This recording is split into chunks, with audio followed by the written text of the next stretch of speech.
ब्रह्मचर्य का पालन करने से इन्हें ब्राह्मण कहा जाता था। यह शरीर पर स्वर्ण सूत्र धारण करते थे जो आगे चलकर जनेऊ बन गए। इस प्रकार चारों वर्ण की उत्पत्ति ऋषभ और सम्राट भरत के समय में हो गई थी, किंतु हीनता और उच्चता की भावना उस समय बिल्कुल नहीं थी। सभी अपने अपने कार्य से संतुष्ट थे। ऋषभ ने शादी की व्यवस्था प्रचलित की। इसके अतिरिक्त बहन के साथ शादी वर्जित कर दी गई। भाई बहन का पवित्र संबंध जो आज है वह भगवान ऋषभ की देन है। ऋषभ ने सामूहिक जीवन का सूत्रपात करते हुए सबसे पहले ग्राम व्यवस्था की रूपरेखा लोगों को समझाई और कहा कि समय बदल चुका है, रहन सहन में परिवर्तन आवश्यक है। इसलिए घर की उपयोगिता समझाने के साथ ही ऋषभ ने सामूहिक जीवन की उपयोगिता भी समझाई। समूह के साथ रहने वाला एक दूसरे का सहयोगी बन सकता है। हर विपत्ति का सामना मिलकर सरलता से किया जा सकता है। यह बात लोगों की समझ में आई और बड़ी संख्या में युगल जंगलों को छोड़कर ग्रामों में बस गए। सर्वप्रथम जो बस्ती बनी उसका नाम विनीता रखा गया। ऋषभ ने अपना निवास स्थान वहीं बनाया। भारत की प्रथम राजधानी होने का गौरव भी इसे ही प्राप्त हुआ और इसे ही आगे चलकर अयोध्या के नाम से पुकारा जाने लगा। तत्कालिक अभाव की परिस्थिति को समाप्त करने के बाद ऋषभ ने यौगलिकों में बढ़ती हुई अपराध वृत्ति पर ध्यान दिया और अपराध न करने की चेतावनी दी। गलत काम करने पर 4 दंड घोषित किए।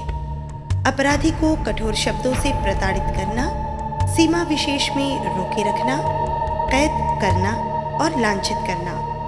चारों दंड बड़े प्रभावक रहे। इससे आपराधिक मनोवृत्ति सर्वथा नियंत्रित हो गई। लोग नई सामाजिक पद्धति में ढल चुके थे और संतुष्ट थे। खाद्य वस्तुओं का अभाव मिट जाने के बाद सभी क्रमशः अनुशासित जीवन बिताने के आदी बन गए थे। ऋषभ के प्रति लोगों में गहरा विश्वास था। सारी व्यवस्था स्वतः संचालित होने लगी थी। नवीन परिस्थितियों में सभी प्रसन्न थे। राजा ऋषभ ने लोगों को स्वावलंबी व कर्मशील बनाने के लिए विविध प्रकार की शिक्षा दी, कला का प्रशिक्षण दिया। उन्होंने 100 शिल्प और 80-80 कृषि रूप कर्मों का सक्रिय ज्ञान कराया। इसके साथ ही ऋषभ ने अपने ज्येष्ठ पुत्र भरत को 72 कलाएं सिखाईं। भगवान ऋषभ का जीवन 84 लाख पूर्व का था, जिसमें से 83 लाख पूर्व समय उन्होंने सामाजिक और राजनैतिक मूल्यों की स्थापना में बिताया। लोक जीवन के परिमार्जन में उनका अथक परिश्रम रहा। लोगों ने उनसे सह अस्तित्व तथा परस्पर सहयोग का महत्व समझा।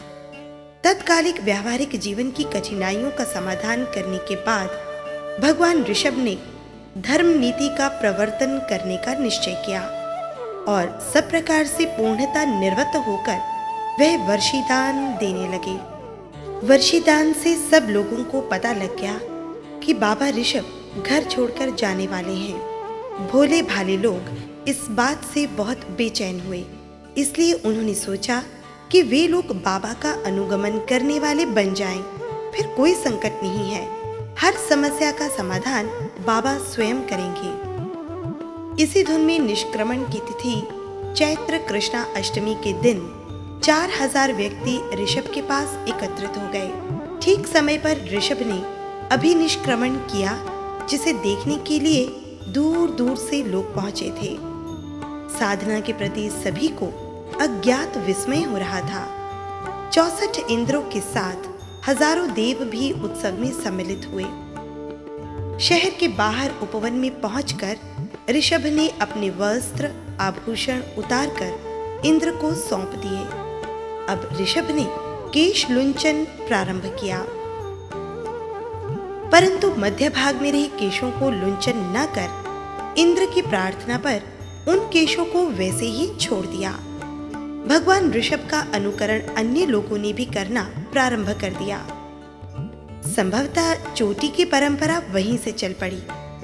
ऋषभ की दीक्षा के साथ 4000 व्यक्ति दीक्षित हुए, किंतु ऋषभ की छदमस्त अवस्था की मौन से सब निराश हो गए थे। दीक्षा के साथ ही ऋषभ के पूर्वार्जित अंतराय कर्म का विपाक उदय हो गया था। लोग भिक्षा विधि से अपरिचित थे। ऋषभ के प्रति अपार श्रद्धा रखते हुए भी आहार पानी के लिए किसी ने नहीं कहा। शुद्ध आहार के अभाव में ऋषभ को बिना खाए पिए 12 मास बीत गए। भिक्षा के समय वे भिक्षा की गवेषणा करते, शेष समय ध्यानस्थ बने रहते। विचरते विचरते वे हस्तिनापुर पधारे। वैशाख शुक्ला तृतीया के दिन उनके प्रपौत्र श्रेयांस कुमार ने ऋषभ के चरणों में विधिवत वंदना कर आहार के लिए प्रार्थना की। भगवान ने राजमहल में प्रवेश किया। श्रेयांस कुमार तत्काल भीतर गए और उल्लसित भावना से शुद्ध इक्षु रस का दान दिया। इस प्रकार इक्षु रस से भगवान का पारणा हुआ। दान की महिमा व विधि से लोग परिचित हुए। प्रथम भिक्षुक ऋषभ और प्रथम दाता श्रेयांस कुमार कहलाए। इक्षु रस के दान से वैशाख शुक्ला तृतीया का दिन अक्षय तृतीया के नाम से जाना जाने लगा। 1000 वर्ष तक ऋषि ऋषभ ने छद्मस्त अवस्था में साधना की। अनुकूल प्रतिकूल परिस्थितियों को सहन करते हुए वे दूर दूर तक आर्य जनपदों में विचरते रहे। विचरते विचरते वे पुरी मतालपुर पधारे। वहां उद्यान में वट वृक्ष के नीचे 3 दिन का तप अर्थात तेले की तपस्या में भागुन कृष्णा एकादशी के दिन प्रातःकाल प्रभु सर्वज्ञ बने। भगवान के केवल ज्ञान प्राप्ति महोत्सव पर 64 इंद्र एकत्रित हुए। लोग बहुत प्रसन्न हुए क्योंकि बाबा ऋषभ पिछले 1000 वर्षों से मौन थे। लोगों ने पहली बार भगवान से अध्यात्म के बारे में सुना। वे धार्मिक उपासना की विधि से परिचित हुए। अनेक व्यक्तियों ने अपने आप को धर्म की उपासना में समर्पित किया। उस समय सम्राट भरत को एक साथ 3 बधाइयां प्राप्त हुईं। आयुधशाला में अनायास ही चक्र रत्न पैदा होने का उन्हें संवाद मिला। दूसरी बधाई पुत्र रत्न के उत्पन्न होने की थी तथा तीसरी बधाई भगवान ऋषभ को केवल ज्ञान प्राप्ति की थी। यह तीनों बधाइयां साथ में प्राप्त हुई थीं। इसलिए सम्राट भरत ने निर्णय लिया कि पिता ऋषभ ने जिस लक्ष्य को लेकर अभिनिष्क्रमण किया था, मौन व्रत स्वीकार किया था, वह उन्हें प्राप्त हो चुका है। अतः उन्हें पहले पिता की सफलता की अभ्यर्थना करनी चाहिए। जब से माता मरुदेवा ने सुना कि ऋषभ अब बोलेंगे, लोगों से मिलेंगे, शिक्षा देंगे, जानकर वे पुलकित हो हाथी पर सवार उनसे मिलने चल पड़ी। जब उन्हें भगवान ऋषभ दृष्टिगत हुए तो वे सोचने लगी कि वे तो व्यर्थ ही चिंतातुर थीं। यहाँ तो आनंद ही आनंद है। ऋषभ दुखी नहीं, अत्यंत सुखी हैं। इसी ऊहापोह में उनका चिंतन त्याग की तरफ हो गया। धर्म ध्यान में बढ़ती हुई मरुदेवा माता ने भावों में चारित्र पा लिया और तुरंत क्षपक श्रेणी पर जा पहुंची।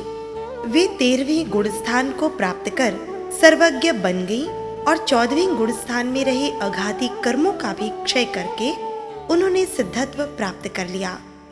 तब भगवान ऋषभ ने फरमाया, मरुदेवा सिद्धा। इस अवसरपणी में सर्वप्रथम मोक्ष जाने वाली मरुदेवा माता ही है। भगवान के प्रथम प्रवचन में ही साधु साध्वी श्रावक तथा श्राविकाएं बन गई थी। चतुर्विध तीर्थ की स्थापना के बाद भगवान तीर्थंकर कहलाए।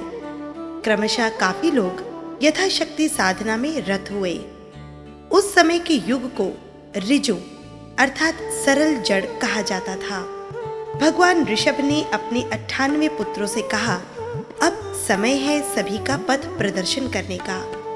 राज्य कभी स्थायी नहीं होते हैं, यह समय के साथ छूटने वाले हैं। मैं तुम्हें ऐसे राज्य का अधिपति होने का उपाय बताता हूँ जो प्राप्त होने के बाद कभी जाता नहीं। भगवान की युक्ति पुरस्सर वाणी से भरत के भाइयों को अवबोध मिला। सम्राट भरत के 98 भाइयों ने प्रभु के पास दीक्षा स्वीकार कर ली, परंतु सम्राट भरत और उनके भाई राजा बाहुबली में युद्ध छिड़ गया और बाहुबली के हाथों भरत को जबरदस्त पराजय मिली। अंततः दोनों भाइयों को भी केवल ज्ञान प्राप्त हो गया। सर्वज्ञता के बाद भगवान का जनपद विहार काफी लंबा हुआ था। अनार्य मानी जाने वाली भूमि का भी काफी हिस्सा भगवान के चरणों से स्पृष्ट हुआ था। लाखों सरल आत्मज्ञ व्यक्ति भगवान की शरण में आकर कल्याण के पथ पर अग्रसर बने थे। भगवान अपने जीवन का अवसान निकट समझकर 10,000 साधुओं के साथ अष्टापद पर्वत कैलाश पर चढ़े। अवसर्पणी के तीसरे आरे के 3 वर्ष 8.5 मास जब शेष रहे, तब 6 दिनों के अनशन अर्थात निराहार तप में अयोगी अवस्था पाकर शेष अघाती कर्मों का क्षय करके वे परिनिर्वाण को प्राप्त हुए। भगवान ऋषभ ने पर्यंकासन में सिद्धात्व को प्राप्त किया था। भगवान के निर्वाण का दिन माघ कृष्णा त्रयोदशी का था। भगवान का समग्र आयुष्य 84 लाख पूर्व का था। अपने शिष्यों की व्यवस्था के लिए भगवान ने 84 गण बनाए, जिसका एक मुखिया था जिसे गणधर कहा जाने लगा। भगवान के प्रथम गणधर ऋषभ सेन थे। जैन धर्म में 24 तीर्थंकर हुए हैं, जिनमें पहले तीर्थंकर भगवान श्री ऋषभदेव व अंतिम 24वें तीर्थंकर भगवान महावीर हैं। इस प्रकार जैन धर्म के 24 तीर्थंकरों को जैन संस्कृति सर्वदोष रहित, सर्वज्ञ, सशरीर मानती है। इसलिए उपासना और आराधना के लिए तीर्थंकरों की प्रतिमाएं निर्मित कराकर जैन मंदिरों, तीर्थों की स्थापनाएं की और इसके माध्यम से लोगों में प्रभु भक्ति के लिए आकर्षण बढ़ता गया, जो आज भी सर्वत्र है। जय जैनेन्द्र।